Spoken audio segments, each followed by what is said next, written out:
Hello everyone, this is me Ashish Verma. Welcome to all of you on my YouTube channel Aquasis Engineering. Hope everybody is doing great and living happily with their families.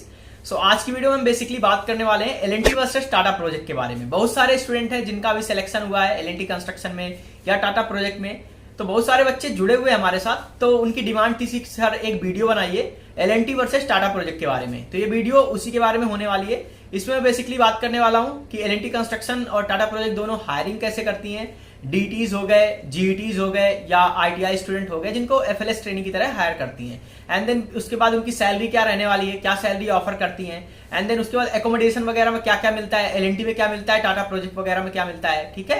And then फिर उसके बाद बात करने वाले हैं कि working hours कितने होते हैं, एलएनटी कंस्ट्रक्शन में कितने होते हैं, एंड देन टाटा प्रोजेक्ट में कितने होते हैं। एंड देन फाइनली हम बात करेंगे प्रमोशंस के बारे में। एंड देन बेसिकली बेनिफिट्स क्या क्या मिलते हैं, एंड देन पीएलआर अमाउंट कितना मिलता है। तो उन सब चीजों के बारे में हम बात करने वाले हैं। तो इस वीडियो में मैं पूरा डिटेल्ड में डिस्कस करने वाला हूं L&T वर्सेस टाटा प्रोजेक्ट के बारे में, और ये वीडियो मैं आप लोगों की डिमांड पे बना रहा हूं। तो आई होप कि आपको ये वीडियो पसंद आने वाली है, और इसमें मैं अपना एक्सपीरियंस शेयर करने वाला हूं, क्योंकि मैं एक प्रोजेक्ट में पोस्टेड था जहां पे टाटा प्रोजेक्ट भी काम कर रही थी और L&T कंस्ट्रक्शन भी काम कर रही थी।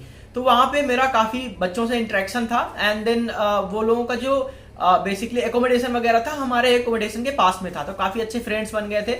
तो उनसे काफी सारी इन्फॉर्मेशन मुझे जानने को मिली। तो मैं आप लोगों को रियल लाइफ एक्सपीरियंस शेयर करने वाला हूं, और ऐसा रियल इन्फॉर्मेशन आपको और कहीं नहीं मिलने वाला है। तो अगर आप इस चैनल पे नए हैं तो प्लीज चैनल को सब्सक्राइब करिए, B the part of this beautiful family. और हमारा एक छोटा सा टेलीग्राम चैनल है, उस पर भी आके जुड़िए। आपके डाउट हैं जॉब के रिगार्डिंग इन कंस्ट्रक्शन इंडस्ट्रीज, चाहे टाटा प्रोजेक्ट हो गई, L&T कंस्ट्रक्शन हो गई, या जो भी और बड़ी बड़ी कंपनीज हैं, तो उनके रिगार्डिंग कैसे अप्लाई करते हैं, कैसे रिज्यूम वगैरह बनाते हैं, सारा कुछ इन्फॉर्मेशन मैं आप लोगों को प्रोवाइड करूंगा, ठीक है। सो चलिए अब वीडियो को स्टार्ट कर। बेसिकली अब बात कर लेते हैं L&T कंस्ट्रक्शन और टाटा प्रोजेक्ट वो दोनों हायरिंग कैसे करती हैं। देखो, जो डीटीज होते हैं जो 10th या 12th के बाद अपना डिप्लोमा कर लेते हैं, उन्हें डिप्लोमा इंजीनियरिंग ट्रेनिंग बोलते हैं। जो जीईटीज होते हैं जो अपना बीटेक करते हैं सिविल, मैकेनिकल या इलेक्ट्रिकल में, और जो आईटीआई एफएलएस ट्रेनिंग होते हैं फ्रंट लाइन सुपरवाइजर्स, वो अपना 10th या 12th के बाद अपना आईटीआई कर लेते हैं किसी पर्टिकुलर ट्रेड में, या सिविल हो गई, मैकेनिकल हो गई, इलेक्ट्रिकल हो गई, या फिटर वगैरह या कारपेंट्री वगैरह में, ठीक है। तो इन लोगों का कंस्ट्रक्शन इंडस्ट्री में काफी ज्यादा काम होता है। जो डिप्लोमा होते हैं वो जूनियर इंजीनियर की तरह हायर होते हैं, जो जीईटीज होते हैं उनका सीनियर इंजीनियर या ग्रेजुएट इंजीनियर हायरिंग होती है, और जो एफएलएस ट्रेनिंग होते हैं बेसिकली जो आईटीआई वाले होते हैं उनका एफएलएस ट्रेनिंग की तरह हायरिंग होता है, फ्रंट लाइन सुपरवाइजर, ठीक है। तो ये जो हायरिंग होती है, देखो ये कोई ऑफ कैंपस हायरिंग नहीं होती है, दोनों कंपनीज जो हैं और ऑन कैंपस ही हायरिंग करती हैं। एंड एवरी ईयर अराउंड अगस्त या नवंबर के मंथ के बाद मतलब ये कैंपस विजिट करना स्टार्ट कर देती है। और ये जो कैंपस विजिट रहता है ये बेसिकली टॉप कॉलेजेस हो गए, जैसे आईआईटीज हो गई, एनआईटीज हो गई, ट्रिपल आईटीज हो गई, और स्टेट के यूपीटीयू कॉलेज हो गए, और जो डिप्लोमा कॉलेजेस हैं, एंड देन आईटीआई के जो डिप्लोमा कॉलेजेस हैं स्टेट्स में हो गए या सेंट्रल में हो गए, तो वहां पे विजिट करती हैं। एंड देन ये कैंपस हायरिंग जो है अक्टूबर मंथ से स्टार्ट होकर फिर वो नेक्स्ट ईयर मार्च अप्रैल तक चलती है। एंड देन उसके बाद फिर आपका मेडिकल होता है, आपका बेसिकली प्रोविजनल सिलेक्शन का मेल आ जाता है। एंड देन फिर उसके बाद आपका मेडिकल होता है। एंड देन फाइनल आपके रिजल्ट के बाद जब आपका 6th सेमेस्टर का रिजल्ट आ जाता है या फाइनल ईयर्स के सेमेस्टर का रिजल्ट आ जाता है, तो फिर उसके बाद फिर आपका बेसिकली ज्वाइनिंग वगैरह का प्रोसेस स्टार्ट हो जाता है।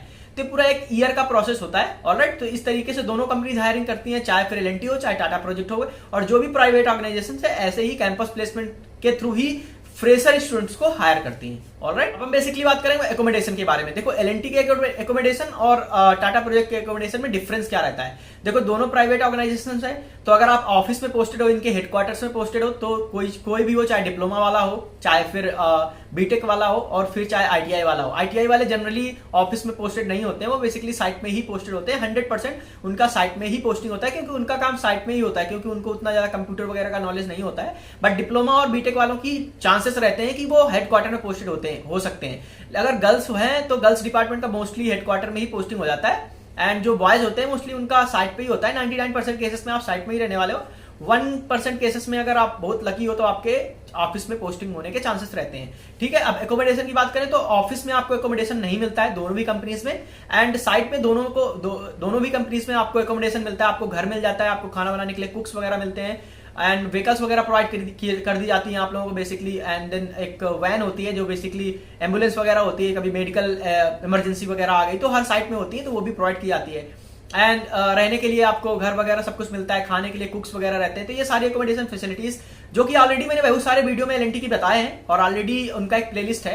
तो जो बच्चे नए हैं इस चैनल पर, जिनको L&T के बारे में ज्यादा जानना है, तो उस प्लेलिस्ट का जो लिंक है मैं इस वीडियो के डिस्क्रिप्शन में डाल दूंगा, तो वहां से जाके आप सारे वीडियो एक्सेस कर सकते हैं। या जो फ्रेशर्स हैं जिनकी अभी इस साल हायरिंग होने वाली है, वीडियो को देखने आएंगे, तो वहां से जाके एक्सेस कर सकते हैं कैसे प्रिपेयर करें टॉप ऑर्गेनाइजेशंस के लिए, एंड कैसे ज्वाइनिंग होती है आप लोगों को, क्या क्या फैसिलिटीज रहती है, क्या क्या सैलरी रहती है, सारा कुछ आप देख सकते हैं। तो accommodation on an average L&T construction और टाटा प्रोजेक्ट दोनों बड़ी ऑर्गेनाइजेशन है यार अपने कंट्री की, तो सेम ही रहता है दोनों जगह पे, ठीक है। बेसिकली बात करते हैं सैलरी के बारे में। देखो सैलरी डिफरेंस रहता है, हाँ टाटा प्रोजेक्ट और एल&टी की जो सैलरी है उनमें डिफरेंस रहता है, फिर चाहे वो ITI वालों की हो, चाहे फिर डिप्लोमा वालों की हो, चाहे फिर बीटेक वालों की हो। बेसिकली क्या रहता है, एल&टी एक अपने कंट्री की, अगर आप गूगल में भी सर्च करोगे तो नंबर 1 पे कॉन्ट्रैक्टर कंपनी है, कंस्ट्रक्शन कंपनी है, एक नेशनल कंपनी है। टाटा प्रोजेक्ट भी एक ऑर्गेनाइजेशन है जो बेसिकली प्राइवेट ऑर्गेनाइजेशन है। इसे हम नेशनल कंपनी नहीं बोल सकते, किसी भी प्राइम मिनिस्टर ने भी इसको अभी नेशनल कंपनी ऐसा कुछ नहीं बोला है, बट एल&टी कंस्ट्रक्शन को हमारे इंडिया की सबसे बड़ी कंपनी होने की वजह से इसे नेशनल कंपनी भी बोलते हैं। सैलरी में जो डिफरेंस रहता है, देखो ITI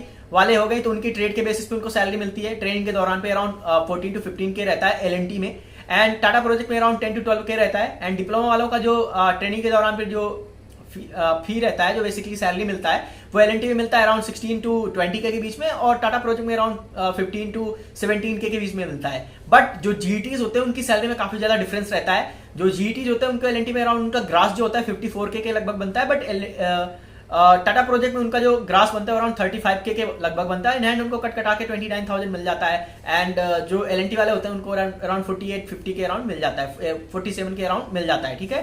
तो ये तो सैलरी में डिफरेंस रहा। लेकिन हाँ, जब आपका कंफर्मेशन हो जाता है तो इसी बेसिस पे आप देख लो कि 100% कंफर्मेशन के बाद ITI और डिप्लोमा वालों का 100% इंप्रूवमेंट होता है, और जो टाटा प्रोजेक्ट में है वैसा उनका भी होता है। बट जो GETs होते हैं उनका ऑलरेडी पहले ही ग्रॉस हाई रहता है, तो अराउंड उनका ग्रास अराउंड 58 to 60K के लगभग पहुंच जाता है। बट टाटा प्रोजेक्ट में देखा जाए 35 वाला 45 के लगभग आ जाता है। तो ये तो सैलरी की बात। तो आई होप कि आप लोगों को सैलरी डिफरेंस में समझ में आ गया होगा कि एल&टी में सैलरी ज्यादा मिलती है टाटा प्रोजेक्ट की अपेक्षा। एंड किसी भी ऑर्गेनाइजेशन, मतलब टाटा प्रोजेक्ट ही नहीं, कोई भी बड़ी ऑर्गेनाइजेशन है, जैसे हिंदुस्तान कंस्ट्रक्शन कंपनी हो गई, एफकॉन्स हो गई, गैमोन इंडिया हो गई, जो भी बड़ी बड़ी ऑर्गेनाइजेशन है एल&टी से कम ही पैसे देती है, चाहे सापुरजी पालूजी भी हो गई, ठीक है। तो सैलरी के रिगार्डिंग आपको जो डाउट था वो क्लियर हो गया होगा।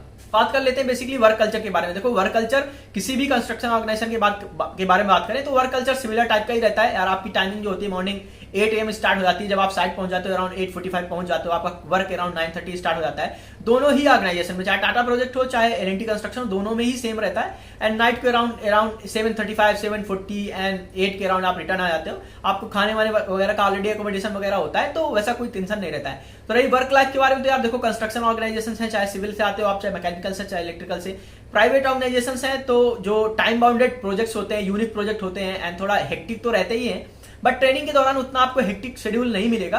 लेकिन जब आपका कंफर्मेशन हो जाता है, फिर आप किसी पर्टिकुलर डिपार्टमेंट में अलॉटेड हो जाते हो, किसी पर्टिकुलर साइट के इंचार्ज बना दिए जाते हो, या पर्टिकुलर टीम को आपको हैंडल करना होता है, मटेरियल हैंडलिंग करनी पड़ती है, तो रियल लाइफ एग्जीक्यूशन वर्क होता है, तो वहां पे थोड़ा हाँ हेक्टिक हो सकता है, हाँ हेक्टिक रहता है। बट अगर आपने इस प्रेशर को बेसिकली झेलना सीख लिया तो आप लाइफ में किसी भी प्रेशर को आप झेल सकते हैं। एंड अगर आप अपनी जॉब प्रोफाइल को लव करते हो, बेसिकली आपने जो स्ट्रीम चूज करी है, अपने चॉइस से चूज करी थी कि आपको यही बनना था, देन आप बेसिकली एंजॉय करने वाले हो। बट अगर आपको मतलब प्रेशर के थ्रू आपने चूज किया था, तो मे बी आपको थोड़ा डिफिकल्टी हो सकती है इस फील्ड में। बट जैसे जैसे आपकी ग्रोथ हो जाएगी, प्रमोशन हो जाएगी, आपके पद बढ़ जाएंगे, फिर उसके बाद आप अपने काम को एंजॉय करना स्टार्ट कर देते हो। तो वर्क लाइफ बैलेंस थोड़ा डिफिकल्ट रहता है, बट अच्छा रहता है। ऑलराइट, बेसिकली बात कर लेते हैं प्रमोशंस वगैरह के बारे में एंड PLR अमाउंट के बारे में, फैसिलिटीज क्या क्या मिलती है बेसिकली अदर देन एकोमोडेशन। तो बेसिकली आप लोगों को दोनों कंपनी में इंश्योरेंस मिल जाता है, आपका मेडिकल इंश्योरेंस मिल जाता है, आपका मिल जाता है, आपके मॉम डैड का मिल जाता है। अगर आप मैरिड हो, मतलब जॉब के बाद तुरंत शादी कर लेते हो, तो आपकी वाइफ का भी मिलेगा, आपके होने वाले बच्चों का भी मिलता है। एजुकेशन में काफी हद तक हेल्प कर देते हैं दोनों ऑर्गेनाइजेशन। अगर आप परमानेंट एम्प्लॉय बनते हो, बेसिकली